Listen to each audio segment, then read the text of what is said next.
Hello friends, ISST word में आपका स्वागत है।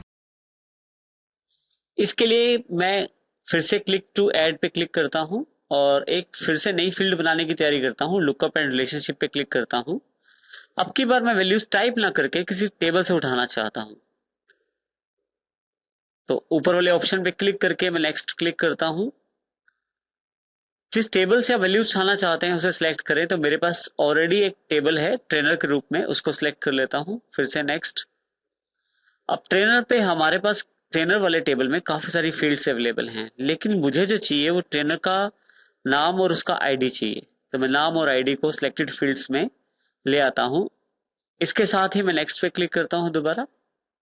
मैं यहाँ से अपनी जो लिस्ट है उसको सॉर्ट कर सकता हूं असेंडिंग डिसेंडिंग में। उसके पश्चात नेक्स्ट पे क्लिक कर देता हूं।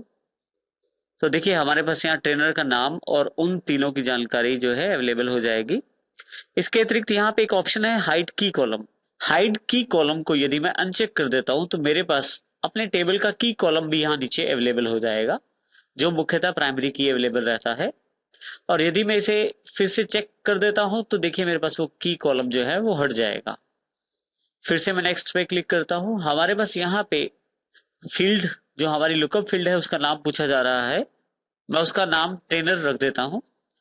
इसके साथ मेरे पास यहाँ ऑप्शन है एनेबल डेटा इंटीग्रिटी के रूप में। डेटा इंटीग्रिटी का अर्थ है डेटा की एक्यूरेसी और उसकी कंसिस्टेंसी बनी रहे, यानी कि डेटा की जो शुद्धता है वो भी बनी रहे और उसकी समरूपता भी बनी रहे। इसमें जैसे ही आप क्लिक करते हैं आपके पास दो ऑप्शन अवेलेबल हो जाते हैं, कास्केड डिलीट और रिस्ट्रिक्ट डिलीट। डेटा इंटीग्रिटी तब प्रयोग की जाती है जब एक टेबल का डेटा दूसरे टेबल में प्रयोग किया जाता है। जैसे हमारे एग्जांपल में ट्रेनर टेबल में से नेम जो फील्ड है उसका डेटा हमारे पास प्रोजेक्ट टेबल में प्रयोग किया जा रहा है। यदि आप कास्केड डिलीट का ऑप्शन ऑन कर दें तो यदि आवश्यकता पड़ने में ट्रेनर का नाम ट्रेनर टेबल से डिलीट किया जाता है तो साथ ही वो प्रोजेक्ट टेबल से भी डिलीट हो जाएगा। और इसी तरह से यदि आप रिस्ट्रिक्ट डिलीट कर दें तो आपके पास प्रोजेक्ट टेबल में जो नाम यूज किया गया है ट्रेनर का वो वैसा ही बना रहेगा, चाहे ट्रेनर टेबल में से यदि आप उसे डिलीट कर दें तो भी प्रोजेक्ट टेबल में वो बना रहेगा। इसका अर्थ है कि हमने उसे डिलीशन को जो है उसे रिस्ट्रिक्ट कर दिया है। इस तरह से आप एनेबल डेटा इंटीग्रिटी करके अपने डेटा की समरूपता और शुद्धता, एक्यूरेसी और कंसिस्टेंसी बना के रख सकते हैं। अभी मैं इसे डिसेबल कर देता हूं ऑप्शन को और फिनिश कर देता हूं। जैसे ही मैं फिनिश करता हूं मेरे पास यहाँ पे ट्रेनर जो फील्ड है उपलब्ध हो गई है। यदि मैं यहाँ क्लिक करूं नीचे तो एक कॉम्बो बॉक्स अवेलेबल हो जाएगा। मैं जिस नाम को चाहता हूं उसे क्लिक करके यहाँ पिक कर सकता हूं। तो इस तरह से मैं इसका प्रयोग कर सकता हूं अपने टेबल्स में। इसमें सबसे मुख्य बात यह है कि यदि आवश्यकता पड़ने पर ट्रेनर में ट्रेनरों की संख्या बढ़ाई जाती है तो हमारे पास वो सभी ट्रेनर्स की लिस्ट यहाँ अवेलेबल हो जाएगी कम्बो बॉक्स में। जबकि इससे पिछले वाले एग्जाम्पल में जिसमें मैंने टाइप किया था उसमें ऐसा पॉसिबल नहीं होगा। तो इस प्रकार से हम लुकअप एंड रिलेशनशिप फील्ड का प्रयोग कर सकते हैं। किसी भी टेबल की फील्ड प्रॉपर्टीज देखने के लिए उस टेबल को डिजाइन व्यू में खोलें। डिजाइन व्यू के लिए आप टेबल पे राइट क्लिक करें और डिजाइन व्यू पे क्लिक करें।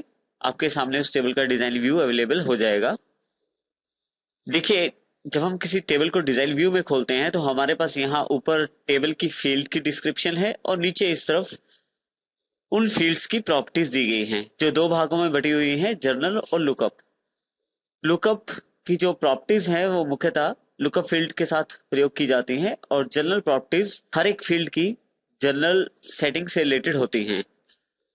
फील्ड प्रॉपर्टीज से आप अपनी फील्ड्स में जो डेटा है वो किस प्रकार का डेटा दिखाना है और उसे किस तरह से दिखाना है, यानी कि आप उसकी अपीयरेंस और उसकी फॉर्मेटिंग से रिलेटेड ऑप्शन सेट कर सकते हैं फील्ड प्रॉपर्टीज के अंतर्गत। फील्ड प्रॉपर्टीज किसी फील्ड पे डिपेंड ना होकर उसके डेटा टाइप पे डिपेंड होते हैं, यानी कि यहाँ पे जिस प्रकार की डेटा टाइप होगी उस तरह के कंट्रोल आपके पास यहाँ फील्ड प्रॉपर्टीज में दिखाई देंगे। इसका अर्थ ये है कि मेरे पास ट्रेनर नेम, एड्रेस और सिटी और स्टेट सबका जो डेटा टाइप टेक्स्ट है तो लगभग सभी के जो ऑप्शंस हैं फील्ड प्रॉपर्टीज के अंतर्गत बिल्कुल सेम दिखाई देंगे आपके पास। इसी तरह से जब आप किसी नंबर फील्ड को चुनते हैं तो वहां नंबर डेटा टाइप होने के कारण दोनों के जो प्रॉपर्टीज हैं फील्ड प्रॉपर्टीज हैं बिल्कुल सेम होंगे। सबसे पहले हम अपने कॉन्टैक्ट नंबर जिसकी डेटा टाइप नंबर है उसकी फील्ड प्रॉपर्टीज को सेट करेंगे। यहाँ यदि आप ध्यान से देखें right hand side down side पे आपको हर एक फील्ड प्रॉपर्टीज की हेल्प अवेलेबल हो जाएगी। जब आप क्लिक करते हैं किसी फील्ड प्रॉपर्टीज पे तो उससे रिलेटेड जानकारी आपको वहां मिलेगी कि उसका अर्थ क्या है और उसको कैसे यूज किया जा सकता है।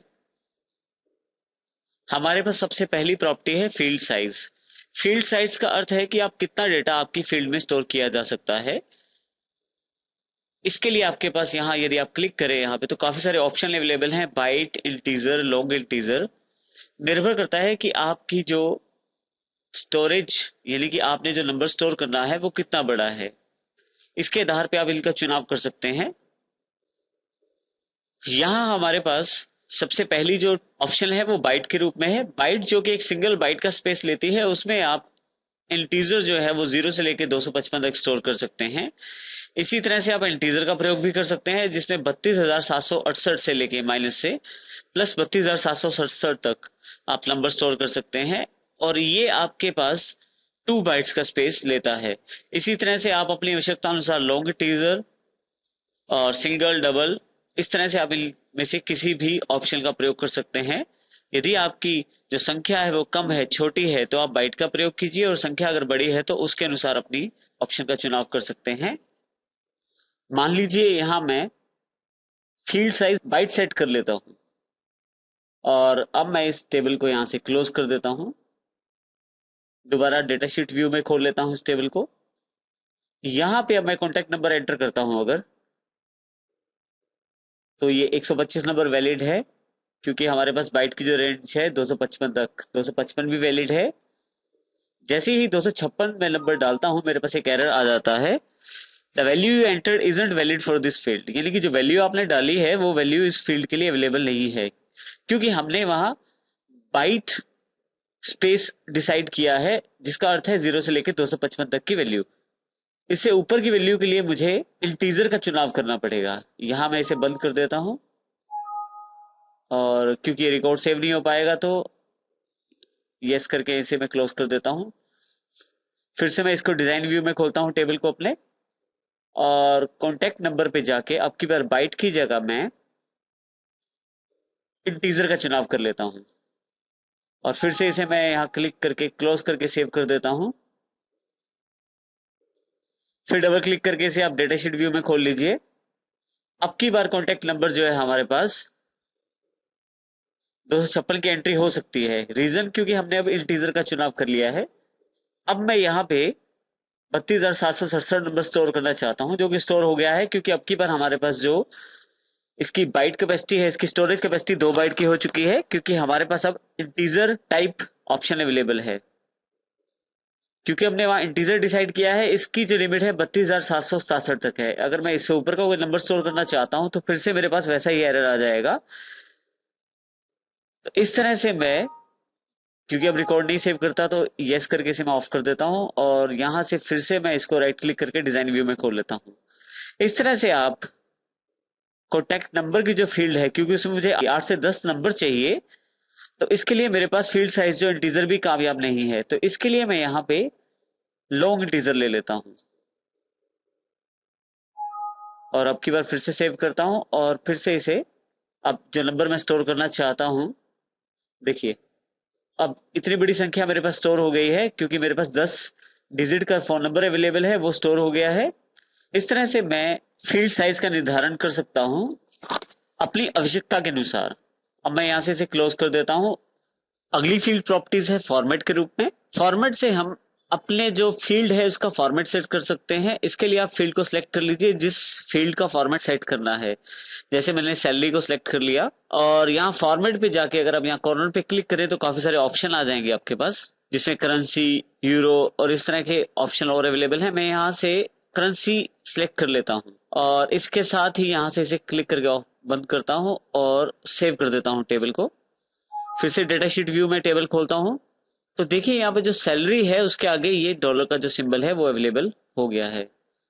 तो इस तरह से फॉर्मेट में सेट कर सकता हूं और अगर मैं इसको चाहूं तो हटाने के लिए फिर से डिजाइन व्यू में जाकर सैलरी फील्ड को सिलेक्ट करके और उसकी जो फॉर्मेट प्रॉपर्टी है उसको यहां से मैं जनरल नंबर कर देता हूं। अब की बार जैसे ही मैं इसको क्लोज करके यस यानी कि सेव करता हूं, फिर से खोलता हूं, तो देखिए अब की बार यहाँ सैलरी के साथ किसी भी तरह का कोई भी सिंबल अवेलेबल नहीं है, क्योंकि अब ये जनरल नंबर को रिप्रेजेंट कर रहा है। इस तरह से आप फॉर्मेट प्रॉपर्टी का प्रयोग कर सकते हैं।